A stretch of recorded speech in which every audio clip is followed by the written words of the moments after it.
For Stadio, a qualification isn't just a qualification. It's more students inspired to reimagine their possibilities. With 5 faculties, 10 campuses and over 50 accredited qualifications, undergraduate and postgraduate studies, contact, distance and blended learning, we're transforming higher education into something that's truly multi-faculty, multi-campus and multi-mode. Stadio, a new vision in higher education. But welcome, we've just come off a very interesting Zoom meeting.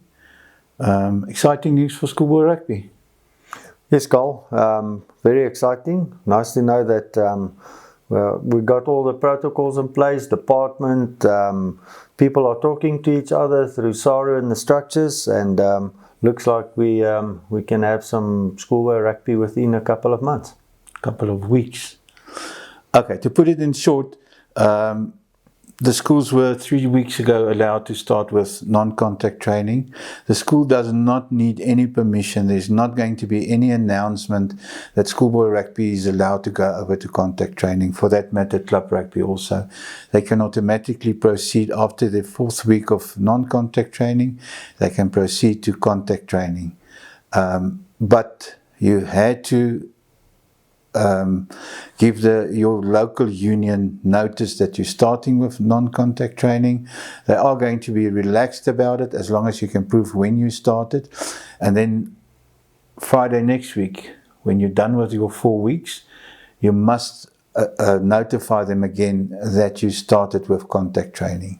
So that's very important. But I'm going to put the documents on the website for the schools to download all the documents. If you haven't started with that, get it done, get it immediately through to your local union. Otherwise, they could stop you from starting to play rugby. Then the second important date is Monday. Monday, SASRA and SARU is going to have a meeting like the previous meetings. They've already sent a document through to DBE where they explained why they want Schoolboy Rugby to start immediately and to get clearance from DBE, and they've stated, yeah, it's a fairly proper document that SARU, you've seen it also, that SARU has sent through. So that's going to happen on Monday. Most probably the public will see that on Wednesday, Thursday or Friday next week.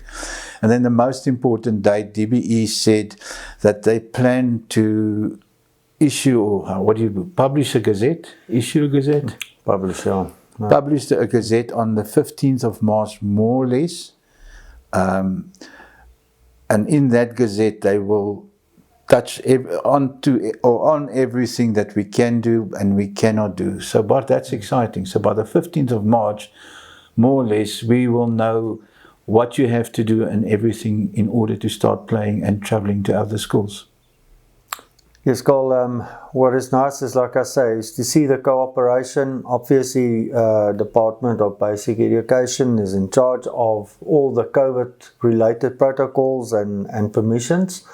And SARU and the rugby structures can only function underneath that. But what is nice to see is there's very good communication. We've received guidelines in terms of the protocols at this stage. SARU is definitely, and the schoolboy structures are definitely playing their role in making sure that everything happens as soon and as sensible as possible. Yes, that makes for exciting times, and the boys have got something to train for again. And speaking of which, I don't know if it's possible that you want to or can give some just maybe short background information on the planned tournaments that's coming up, where the boys could feature for the first time, or some of the teams at least. Yeah, and I must give credit to the Department of Basic Education. Every time I phone them, they answer. They are very friendly and they're very helpful. So all the other stories, maybe you can believe, when it comes to rugby and my association and my workings with DBE, it's been absolutely brilliant and a pleasure to work with the guys. So the basic stuff with hosting a tournament and everything, they're not going to walk away from that 250 maximum people on the premises until we at no level. So the schools are only going to be allowed 250 people on the premises when they host another school or a festival. There's a lot of ways to get through or get around it, but basically, according to me, Bart, it's going to mean that a school will travel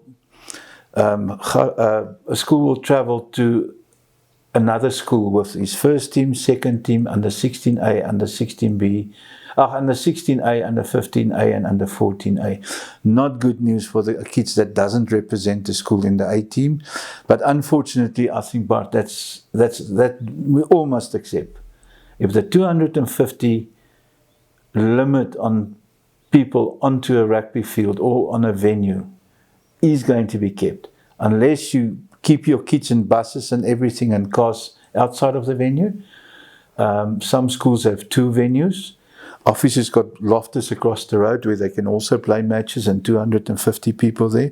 So there's a lot of things that you can do, but if you're a normal school with 1 or 2 fields, there's only 1 entrance allowed at the venue and all that kind of stuff. So but that's the bad news, that we're only going to see the top teams playing. And they're the only guys that's, if you don't split your teams, say on a Tuesday the C teams play, on the Thursday the B teams play, and on Saturday your A teams play, those other lower teams are not going to play.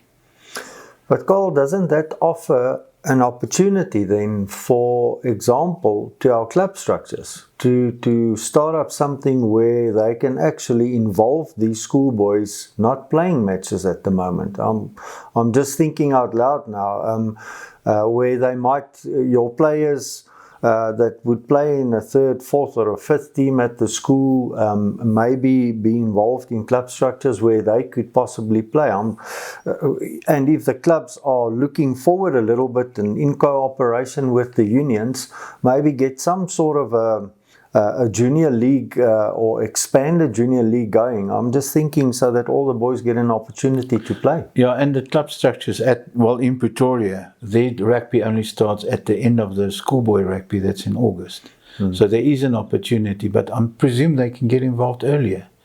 Because personally, unfortunately, I think we're not going to see C teams and B teams competing, especially for the big schools that's got 20, 24 teams. That's the only bad news that it's not bad news. That's we're speculating like everybody else speculating. Maybe an educated speculation, but yeah, I'm just thinking like we've always been, I like to think, been one step ahead in terms of schoolboy rugby, Carl, and thinking ahead of the boys that don't get opportunities. That's always been our issue. We're very glad for the kids that's going to play now. That's so positive. It's brilliant. But I would like, all the parties involved in the amateur leg now already start thinking about this, because it can actually create an opportunity even for the clubs to bolster their numbers, involve players in practices, etc., and maybe go to the schools and coordinate with the local schools so that the boys can actually play rugby. So I'm just thinking there might be an opportunity for the clubs to strengthen their numbers if it's well coordinated, and get in contact with the school. So I'm just thinking of those boys that don't get opportunities. But yes, we are very pleased to know that there's definitely some rugby coming up from various angles, and we might even be surprised with some provincial rugby, who knows? I'm talking at schoolboy level. Yeah, I can also mention that apparently, well, the decision was not made, but the decision was made that this year we will only see the under 16 Grand Como. That will happen down at the coastal towns, they said. I don't think they'll take it to Durban, so we can see some under 16 Grand Como down in Cape Town. And then the under 18 Craven Week, only the Craven Week, not the Academy Week, will take place.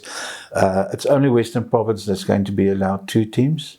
All the other provinces will only be allowed 1 team. So I think the competition to get into those teams is going to be massive. Absolutely, but again, like I say, it actually creates different opportunities either for other forms of festivals to take place during that time. Let's call it under 17 options or whatever the case might be. And I hope to think that other role players either contact you yourself, that's been very involved and with us organizing current tournaments coming up, to maybe provide for players that won't be able to get into this sort of selected teams, and hopefully we can get as many as possible players out on the rugby field. Yeah, please. What we're going to do on the website, that's ruggers.co.za. I don't want there to be any misunderstanding about which website we're talking, but we're going to open up for all the organizers of festivals, all the organizers of rugby days and everything. You're more than welcome. Send your stuff through. We'll put it on there for the people to see with your contact numbers and everything, because we need to get the kids playing rugby. I know the Western Province has already organized the fixtures from May, the first weekend in May. I think it's the 8th of May. So their fixtures will run from the 8th of May till the end of August. Verseker Beker is going to carry on. They've got 2 or 3 matches that will not be able to take place. That they will also sort in according to the guys from Verseker. So I think we're going to have a bumper May, June, August. Some people are going to play into September also. That's providing that we don't have another COVID spike. So it's important, keep your mask on, keep on whatever you need to keep on to stop this. Otherwise, we're going to end, all predictions are that we're going to have in June, July, another spike in COVID. If that happens, you're gone. Then the season is also only going to be 2 months like last year. Yeah, Carl, well, that would be a lot more than we had last year. Last year we basically had two weekends that there were any schoolboy rugby. So for starters, at least if we have 2 months of rugby, we will probably have a handful of games that never took place last year. But yes, the boys and the parents should be on the lookout for lots of opportunities. I think that will be coming through your website, information published there. I know of a couple of Sevens initiatives that's busy taking place, tournaments that's already organized as it stands. So that might also provide some opportunities for the boys that don't get into the frontline 15 situation, to show their skills there. So we hope to think that all of this information would be out there and published within the next week to 2 weeks. Okay, Carl? Yeah, and the IPL for the 7th series, the Interprovincial League, will also take place. And that's again the thing about the Craven Week and the Grand. It's not speculation, but it hasn't been announced. And with SARU and with everybody in the COVID situations, if it's not amounts and authorized and the stamp and everything on, it's not happening, or it could not happen. So basically, but that's the good news. We should see schools start competing against each other by the 17th of April. Yeah, that's brilliant news, and I can just reiterate what you said before, is it's very important that all the role players, and especially at our schools, adhere to the protocols. There will be, we've been guaranteed there will be checkups and people really looking out for schools not adhering, and or clubs for that matter, not adhering to the protocols that could take away opportunities for schools and teams to participate. So hopefully everyone sticks to the arrangement. It's not only about making it possible to play rugby, it's also for safety's sake. So if everyone does that, we're in a good position to see some proper schoolboy rugby soon. Yeah, and we're launching a new franchise. It's called the Ruggus Ice Cream Factory. So if you want to buy an ice cream bike from us and everything to sell to the parents standing next to the school, you're more than welcome. Contact Bart, he's in charge of that, no Bart?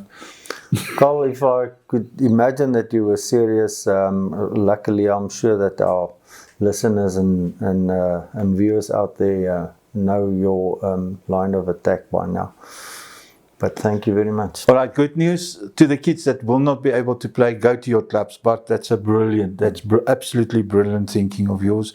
Maybe we must contact Willem and the club so that they open up earlier their junior structures and make provision. Wherever you are, go to your clubs and say, listen, please, if this happens, I'm not saying it's going to happen, but it's likely that the B and C teams won't play this year. So if that happens, go to your clubs. We're going to approach the Pretoria clubs. We're going to speak to the guys and get them to open up to the players that's not A-team players. Obviously, the school will have your 25 or 30 kids involved with their A squad. So, but yeah, so we'll, as the tournaments get announced and reconfirmed and everything, we will publish it on the website. We will have a special thing for festivals on the website from tomorrow where you can announce your festival and everything. Let's start playing rugby. Look forward to it. Thanks, Carl. Thanks.